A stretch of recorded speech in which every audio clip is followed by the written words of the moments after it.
tonight. Bonsoir à tous, ce soir je suis à la scène musicale à l'Île-Seguin pour West Side Story. West Side Story, c'est une des comédies musicales les plus célèbres, composée par Bernstein, les paroles de Sondheim et le livret d'Arthur Lawrence. Dans la religion Broadway, c'est un petit peu une trinité ça. Et bien sûr inspiré de Roméo et Juliette de Shakespeare. On connaît tous une chanson de West Side Story. Mais si, qui fait pas son ménage en hurlant Maria?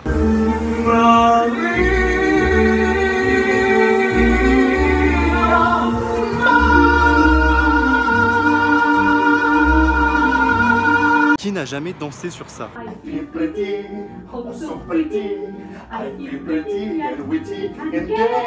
J'ai déjà vu le spectacle au Châtelet en 2012.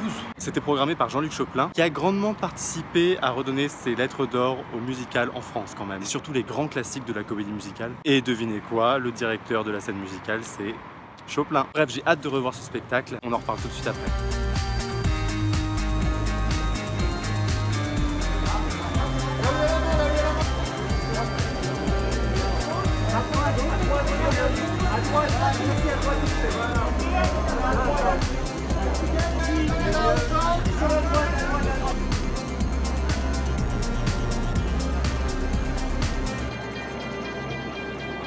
Le rideau de scène que vous voyez derrière moi, j'ai vu dans certains articles de presse, il y a des gens qui s'étonnaient, qui ne voyaient pas trop ce que ça représentait. J'ai l'explication. C'est un rideau de scène qui a été commandé à Nicolas Buff, qui est un artiste, et la commande a été faite pour que le rideau soit réalisé sur le thème d'Orphée. Et il avait commis en scène Il Ré-Pastoré de Mozart au théâtre du Châtelet. J'avais oublié à quel point les lumières étaient contrastées.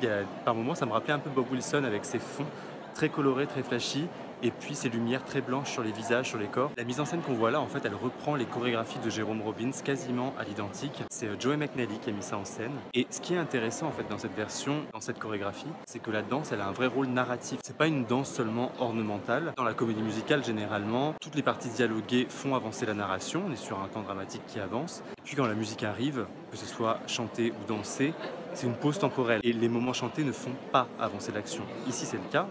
Les moments chantés ne sont pas narratifs. Mais par contre, les moments dansés, oui, il se passe vraiment des choses. Il y a vraiment quelque chose qui avance.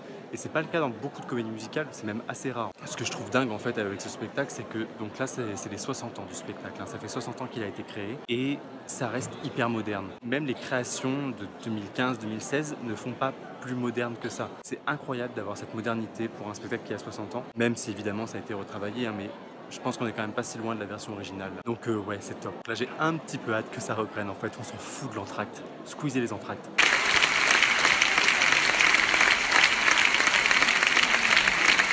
C'est drôle parce que j'ai beau l'avoir déjà vu, j'avais oublié à quel point la deuxième partie était violente. Notamment cette scène où Anita se fait violer par le camp ennemi. C'est quand même le viol d'une femme pour humilier un homme. Ça en dit long. Et puis il y a eu cette chanson, A Place for Us, qui est juste une des plus belles chansons de l'histoire de Broadway quand même. There's a place for us. Qui est en fait une chanson hyper gay. Il y a un mec qui avait fait un livre sur l'histoire de l'homosexualité à Broadway et le titre du livre c'était A Place for Us qui reprenait cette chanson. Et d'ailleurs c'est pas anodin que les deux personnages qui sont la fille qui s'habille comme un garçon, donc à Broadway ça suffit, une fille qui s'habille comme un garçon elle est lesbienne, hein, c'est un code suffisant. Et puis le jeune mec qui est un petit peu plus sensible que les autres dans la bande, qui dit qu'il adore Superman et tout ça, un peu le code gay. C'est eux deux qui ouvrent le bal sur cette chanson. C'est un super beau moment, moi ça m'a foutu les larmes aux yeux. La scénographie aussi, c'est vrai qu'elle est très très simple, hein. Il y a seulement ces deux grosses structures métalliques. C'est ce qu'on voit hein, sur les affiches et ces escaliers très new-yorkais. Et ça suffit. Cette structure se transforme avec quelques accessoires pour devenir un lieu, un autre. Et on tient tout le spectacle comme ça. C'est vrai que c'est bizarre parce que c'est pas le genre de spectacle duquel tu sors avec la grosse patate quoi. C'est plutôt très ému, très touché. C'est pas Grease quoi le truc. Mais quelle production, ils sont tous excellents. Anita, Maria, Tony. En fait sur la distribution il y a rien à dire quoi.